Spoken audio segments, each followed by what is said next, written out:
रमता राम जपो रे प्राणी, अब तो सुन ले राम कहानी।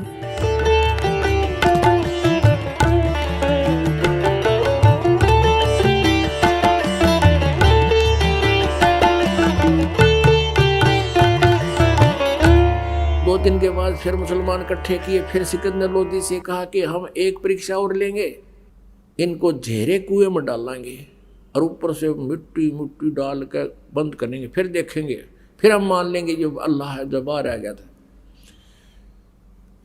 ये भी प्रार्थना परमात्मा ने स्वीकार कर ली। राजा से कहा, राजा इन्हें करने दो, इन्होंने तो मुझे मारना ही है, और कोई बात नहीं, मर जाऊंगा, आप चिंता ना करो, मुझे करने दो जो ये करना चाहते।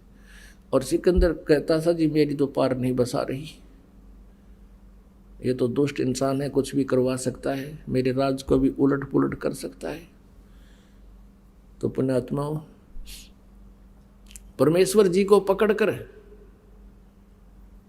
एक बहुत गहरे कुएं में डाल दिया जिसमें जल नहीं था, और वो इतना गहरा होता था, पहले 200 से 150 फुट पर जा करके जल निकलता था, और उसमें डाल दिया। और ऊपर तो कंकर झाड़ बोझड़े कांटेदार झाड़ियाँ, और ऊपर तो मिट्टी गोबर छोटी ईंट कति ठोक दिया फल। और शेख तकीक ने तो बस फिर पगड़ी घुमाई, कहा अपन की बात है, हाथ पैर मुंह धोकर शेख तकी पहुंचा। फिर वहाँ सिकंदर लोधी के दरबार में कहने लगे, सिकंदर लोधी, हे राजन, अब कहाँ है वो तेरा अल्लाह? अब शेख तकी तो उधर लेकर गया था, थोड़ी देर पाछे कबीर जी आकर अपने कमरे में लौट गए, विराजमान थे। सिकंदर लोधी ने उनको जलपान कराया। अब ये पूछा को नहीं कैसे आगे, क्यों आगे, ये मालिक की लीला थी, उसको बुद्धियान नहीं दी।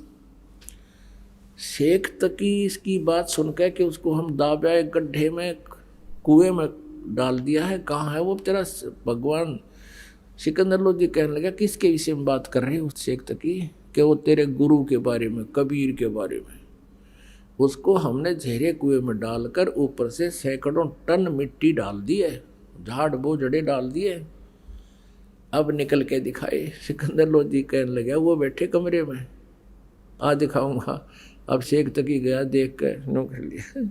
और दुष्ट ने फिर भी नो नहीं मानी, रतरा के जब भगवान आ रहे, पैर पकड़ ले, ये पीर, ये गुरुपना, ये भगवान के सामने नहीं चलता, और ये नकली गुरु भगवान से दूने दूर हो जाते मान बढ़ाई के कारण। फिर भी नहीं माना। आप सुन रहे थे जगत गुरु तत्वदर्शी संत रामपाल जी महाराज जी के मंगल प्रवचन। अधिक जानकारी के लिए विजिट कीजिए हमारी वेबसाइट www.jagatgururampalji.org। संत रामपाल जी महाराज जी के शुभ आशीर्वाद से पूरे विश्व भर में 500 से भी ज्यादा नाम दीक्षा केंद्र हैं, जिन पर संत रामपाल जी महाराज जी द्वारा ऑनलाइन निशुल्क नाम दीक्षा दी जा रही है। अपने नजदीकी नाम दीक्षा केंद्र का पता करने के लिए संपर्क करें 8222880541।